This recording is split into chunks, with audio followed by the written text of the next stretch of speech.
तर मित्रांनो बघा, आता पुढच्या सिरीज जीएमसीच्या पुढच्या सिरीजमध्ये आणि येणाऱ्या विद्यार्थ्यांचे जे कोणते एक्झाम आहेत त्यांच्यासाठी फायदे आणि आवश्यक गोष्टी आता अजून पुढच्या सिरीजमध्ये आता घेऊन आलेलो आहे मी तुमच्यासाठी.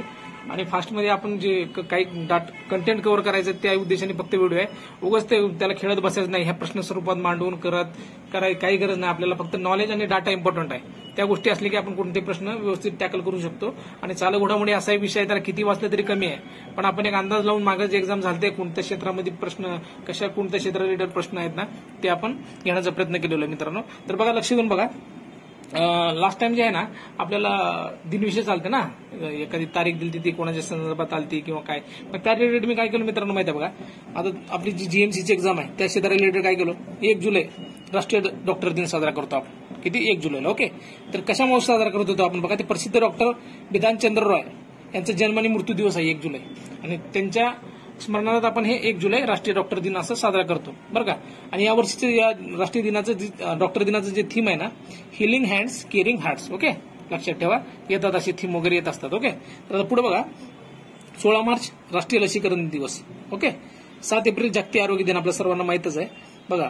तर त्याचे थीम काय होते जागतिक आरोग्य दिनाचे, माझे आरोग्य माझा हक्क. ओके, लक्षात राहू द्या, माझे आरोग्य माझा हक्क. तर आता पुढे बघा, जे आपले प्रेसिडेंट आहेत द्रौपदी मुर्मूजी यांना मॉरिशियस विद्यापीठाने डॉक्टर ऑफ सिव्हिल लॉ पदवी दिली. कोण? मॉरिशियस विद्यापीठ बरं का. असं येऊ शकतो असा प्रश्न एखादा. तेव्हा 1 पेड माँ के नाम पर्यावरण दिनानिमित्त नरेंद्र मोदी यांनी दिल्लीतील बुद्ध जयंती पार्कमध्ये बरं का पिंपळाचे झाड लावले होते. त्यामुळे ही गोष्ट थोडं मागे न्यूजमध्ये होती. मग काय सांगता येत नाही, जेव्हा प्राईम मिनिस्टर कोणत्याही देशात जातात किंवा एखादी कोणती कृती ऍक्शन घेतात, कृती करतात कोणती एखादी चांगली, तर ते त्याच्यावर प्रश्न विचारायचा कल असतो कोणत्याही एक्झामिनरचा, कोणत्याही पॅटर्नचा. त्या उद्देशाने घेतलंय. या एक्झामला नाही आलं तर पुढच्या एक्झामला येणार, कोणत्या गोष्टीला येत राहणार. हे सगळं आपण चांगल्याच गोष्टी घेतलेल्या आहेत. फक्त फायदा होणार आहे हे नक्की आहे. कधी होईल काय होईल ते आपलं लक. ओके. बघा, पेंच व्याघ्र प्रकल्पात उन्हाळ्यात, आता हे पेनचा का प्रश्न घेते, नागपुरात आहे ना, नागपूरमधले जी विशेष गोष्टी आहेत ती थोडेफार मी कव्हर करण्याचा प्रयत्न केलेला जेणेकरून तुमचं मार्क जाऊन जर प्रश्न आला तर. ओके. पेंच व्याघ्र प्रकल्पात उन्हाळ्यात वनव्यामुळे जे होणार नुकसान आहे, वनव्यामुळे जी आग वगैरे लागते ते टाळण्यासाठी एआय आधारित आग शोधक यंत्रणा लावण्यात आलेली आहे. कुठं लावण्यात आली आहे? पेंच व्याघ्र प्रकल्पात. ओके. आता बघा, इतिहासाची आपल्याला एक समाजसुधारक आहेत भाऊदाजी लाड, यांची 150वी पुण्यतिथी आहे ना, त्यामुळे मग यांच्या रिलेटेड 1-2 शब्द तुम्हाला काय आपले डाटा महत्व एक्झामच्या दृष्टीने तेवढं सांगतो. शॉर्टमध्ये सांगतो एक्झाम रिलेटेड. जास्त काय आता सांगायला वेळ पण नाही, तुम्हाला करायला पण वेळ नाही. त्यामुळे काय करायचं, लिमिटेड डाटा मोजकाच जे फायदा होऊ शकतो आपल्याला त्या उद्देशाने. ओके. भाऊदाजी लाड 150वी पुण्यतिथी होती. त्यांचा जन्म जे आहे ना मित्रांनो मांजरे या गावी झालता. जे ठिकाण गोव्यातलं आहे. त्यांचं मूळ नाव आहे ना, मूळ नाव माहित बघा, असं सरळ पण येतं. असं जे नाव पडलेलं असते रुळून गेलेले नाव असते त्यांचे पूर्ण नाव आपल्याला काही वेळेला आठवत नाहीत. ओके. तर असं डायरेक्ट प्रश्न पण विचारतात त्यांचे पूर्ण नाव काय, मूळ नाव काय. ओके. रामचंद्र विठ्ठल लाड. ओके. ते धन्वंतरी. ओके. ते चुकून आता काय रामचंद्र असं उल्लेख झाला, तर हे रामकृष्ण विठ्ठल लाड आहेत बरं का. असले एक्झाम एमपीसीला पण असले प्रश्न आलेले आहेत बरं का. असं सोपं असतंय, बेसिक असतंय, पण आपण इग्नोर केलो ना तर त्या गोष्टी आपल्याला पुढे जाऊन अडचण करतात. आणि 1 मार्क आपण कमी आले की आपल्या मेरिटमधनं बाहेर पडतात. तुम्हाला तर माहितीच आहे एका मार्कावर किती विद्यार्थी असतात. ओके. त्यामुळे बारीक सारी गोष्टी तुम्हाला मुद्दाम मी घेऊन आलेले जेणेकरून तुम्ही त्या दृष्टीने तुमची विचार शक्ती वाढावी. ओके. तर देशातील पहिले राज्यघटना उद्यान कुठले आहेत, कुठे झाले म्हणजे पुण्यामध्ये झालेलं. ओके. तर गर्भलिंग निदान प्रतिबंध व लिंग गुणोत्तर प्रमाण वाढवण्यासाठी तसेच स्त्री भ्रूण हत्या रोखण्यासाठी महाराष्ट्र सार्वजनिक आरोग्य विभागाने एक संकेतस्थळ चालू केले. महत्वाचं संकेतस्थळ आहे आमची मुलगी या नावाने बरं का. असं सुद्धा प्रश्न येऊ शकतो, लक्षात राहू द्या. ओके.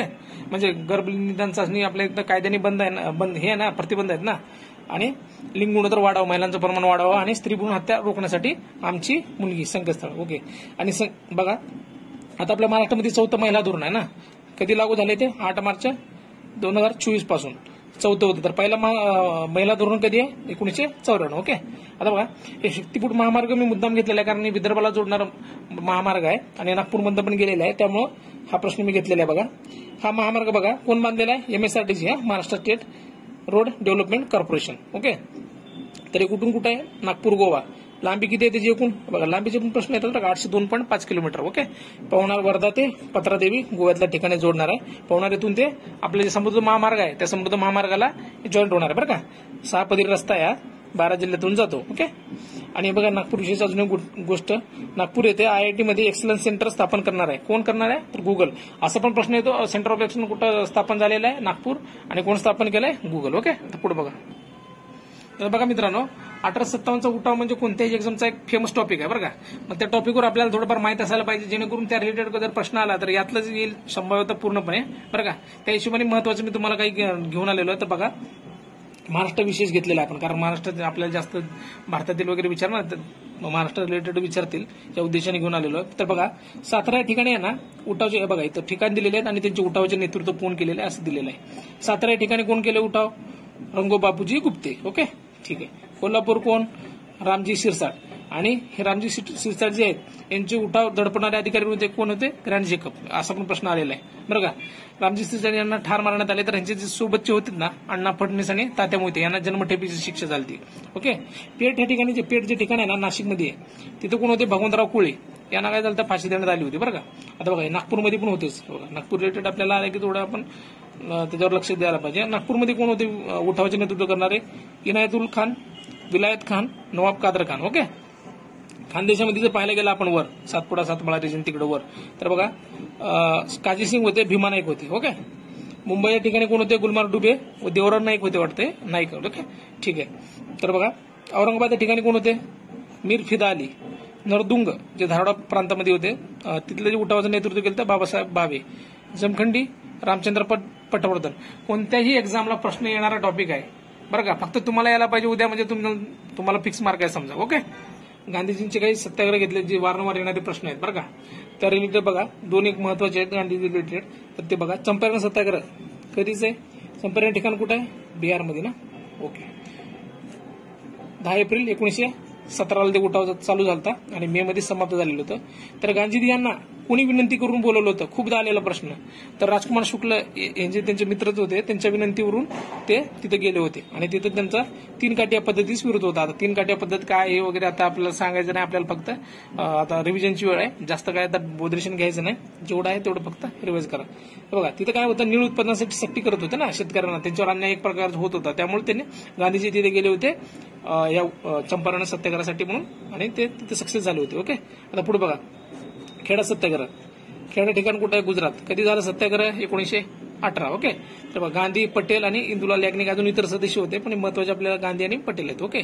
बघा, तर 25% पेक्षा कमी उत्पन्न असणाऱ्याला कर नाही असं तिथं त्या उठावामध्ये त्यांचा सक्सेस झाला, म्हणून एवढं त्यांनी 25% पेक्षा जर उत्पन्न कमी आलं शेतकऱ्यांचं तर त्यांनी कर देऊ नये असं त्यांनी केले होते. ओके. आता पुढे बघा, बारडोली सत्याग्रह.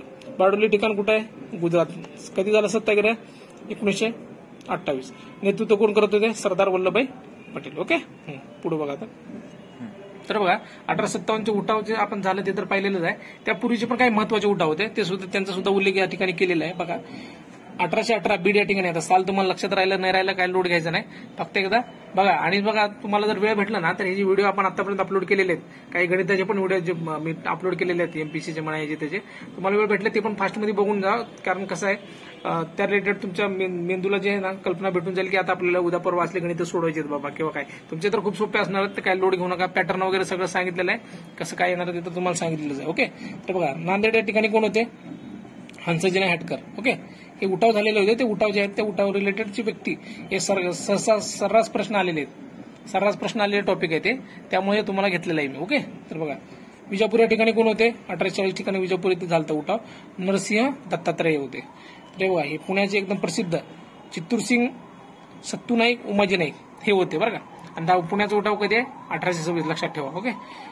1828 सावंतवाडी या ठिकाणी उठाव झाले, त्याचे नेतृत्व कोण करत होते? फोंड सावंत.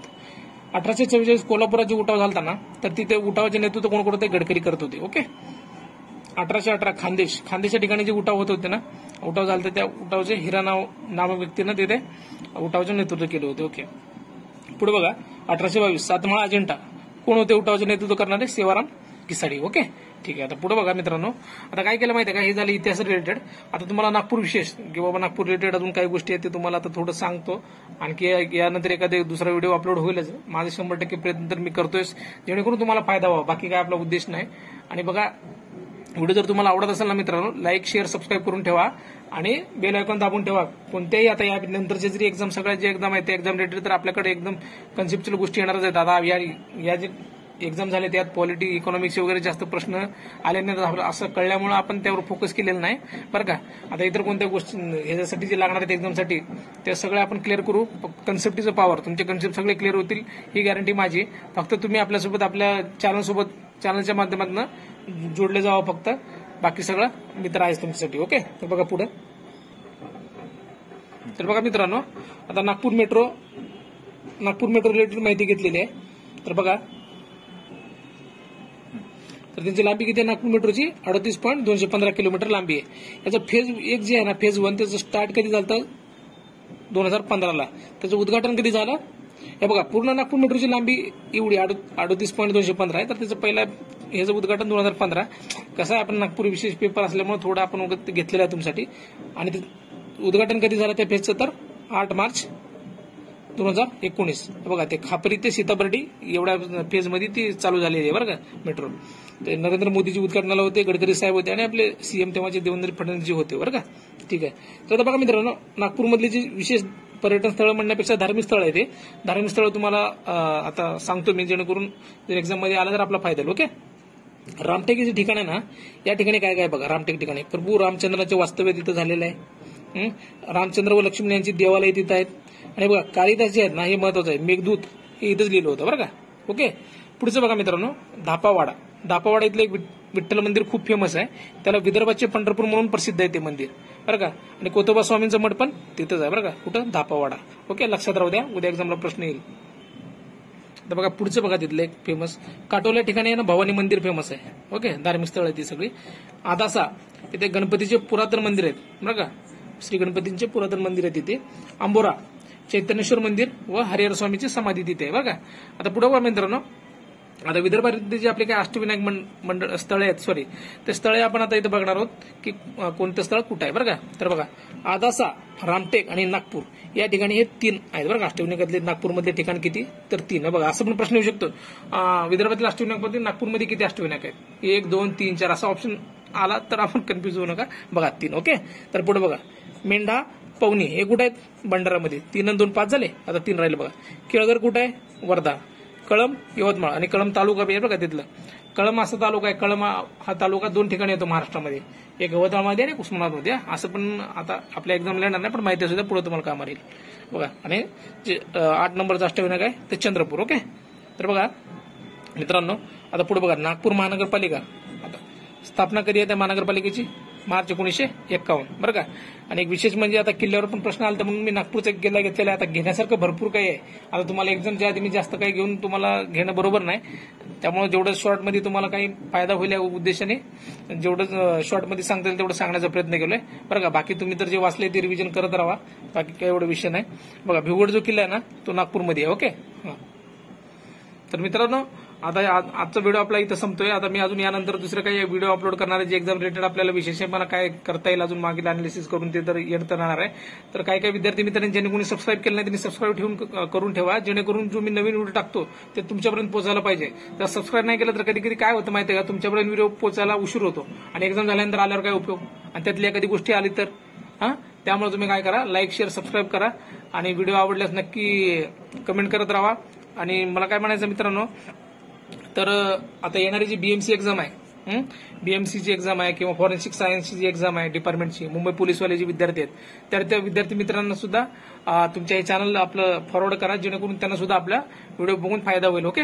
बाकी तुमच्या एक्झामसाठी ऑल द बेस्ट. थँक्यू. भेटू अजून पुढच्या व्हिडिओमध्ये.